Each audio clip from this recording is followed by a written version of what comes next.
Tara, it's a lot warmer in here than it was outside earlier. We're actually here on the main floor next to the many slot machines. Today is the 7th of the month. That means it's Buddy Check 7. There is a heated rivalry, and we'll have a preview coming up next in Ames.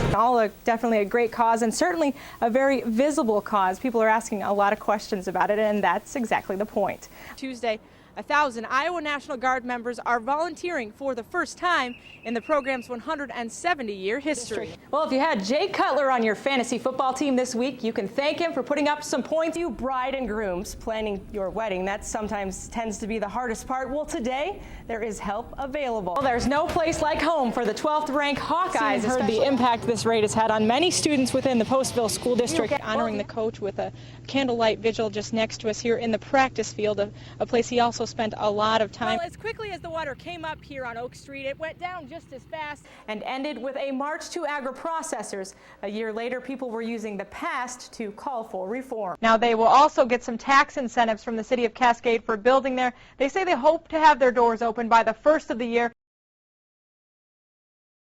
Well, Ron, it all started back when police noticed an increase in calls from 2006 to 2007. That's when they started devoting additional officers, time, and resources to the area. But they say after nearly 4 years, the calls have increased even more, and they're ready for it to end. But owners, on the other hand, say it's not the bar that's the problem.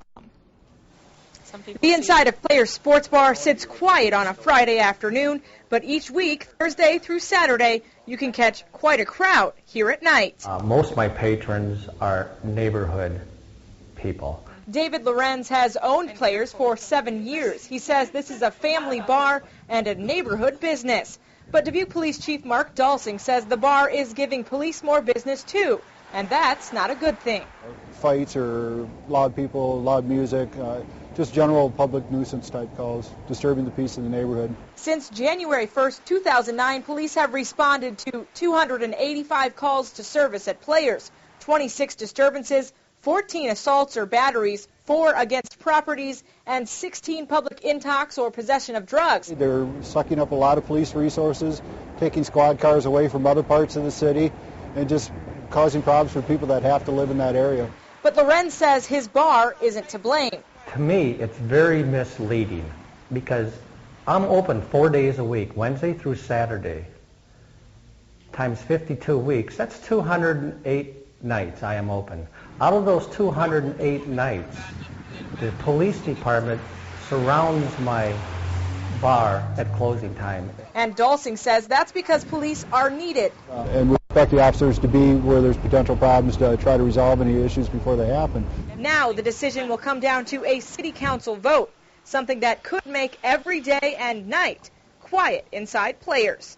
They're basically going to rip my life away from me, what's going to happen for something I never done. As for other bars, police say there are 8 bars near Players. They've received a combined 122 calls for those bars. Compare that to 285 that they received at Players alone. Now, Lorenz says police did ask him to perhaps enact a dress code after 9 o'clock, change some of the songs he's playing after 9 o'clock, and charge a cover. That's all something he's not agreeing to. He did, however, up security and limit the number of people in the bar. We'll find out the decision at Monday's City Council meeting. Live from our Tri-State Newsroom in Dubuque, Lauren Squires, Iowa's News, Channel 7.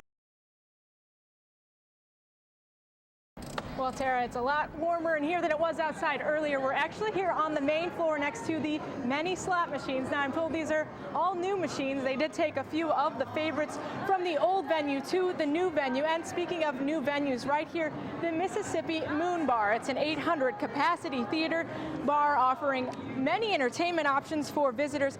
But the new casino isn't just offering entertainment for Dubuque. It's also bringing new jobs. Added about 200 jobs and a lot of great flexible hours, great pay positions, a lot of great opportunities for some college students in the area or some people looking for a second job or a part-time job. So it's very flexible.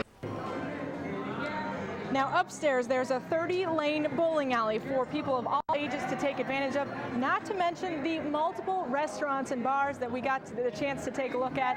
Now this is a great opportunity for the Dubuque economy. They're looking to attract a lot of people from around the tri-states, around the country, to the Port of Dubuque, to the downtown area, and really to Dubuque as a whole. Now the doors open tonight for the public at 9 o'clock, and we'll have all the reaction from the visitors tonight at 10. Live in the new Diamond Joe Casino in Dubuque, Lauren Squires, Iowa News Channel 7. You simply can't miss Wesley Murison at Sundown Mountain in Dubuque. Our kids are homeschooled, so we decided that we would buy them a pass to come out here for like their physical education class. He and his brother Devin are here 3 to 4 times a week. Do you like snowboarding? Yeah, but I don't like going up the hill. But Wesley isn't your average snowboarder. In fact, he's just 3 years old. Like everybody up on the lifts above, they're all focusing on him, they're watching him, they're cheering him on. It's fun. They're not just cheering him on because he's a little snowboarder who manages to make it down the hill. They're cheering him because of how he gets down the hill. He does rails in the big terrain park. He does launch rails. He does box rails, rainbow rails. He goes off jumps. He grabs his board while he's in the air. Good job! He even gets a little frustrated when he doesn't make a jump, but mistakes are okay when you've only been at it for 2 months. That's right, Wesley started learning to snowboard in January. And we thought we would spend all year on the beginner hill. We didn't think we'd ever be off of it. Of course, the Murisons have been watching Shaun White in the Olympics. White started snowboarding at age 7. So is Wesley the next Shaun White? No, if they like to do it, then, we'll support them as long as they're having fun. Yeah. And for now, 3-year-old Wesley is having so much fun, he doesn't have time to talk to the cameras. In Dubuque, Lauren Squires, Iowa News Channel 7.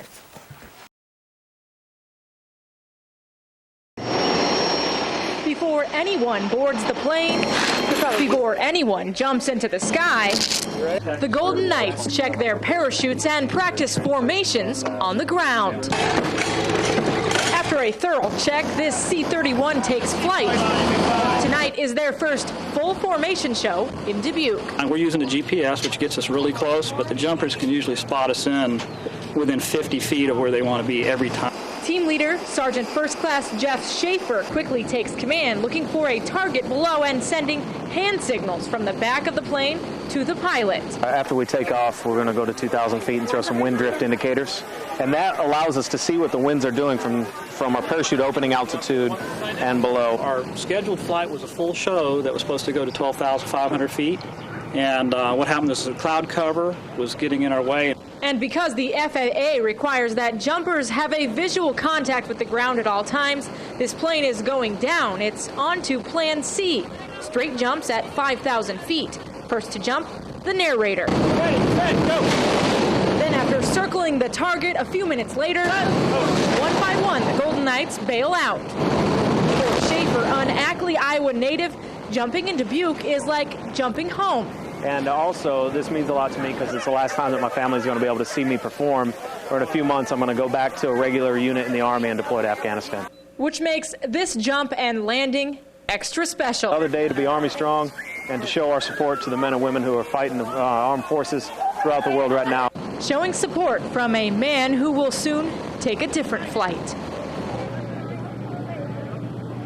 Now, Schaefer says the best part about landing this weekend is seeing his family on the ground, especially his mom, who is extra proud, especially since this is his last season flying as a Golden Knight. Now, I did mention earlier that target they land on, you'll see later tonight, is about the size of a medium pizza. Now, they have a saying in the Army that the target never changes. It's the obstacles that do. Now, if you'd like to see some behind-the-scenes pictures and video from last night's ride-along, you can check it out on my blog on our website. It's under Squires Scribbles. Ron and Tara, back to you.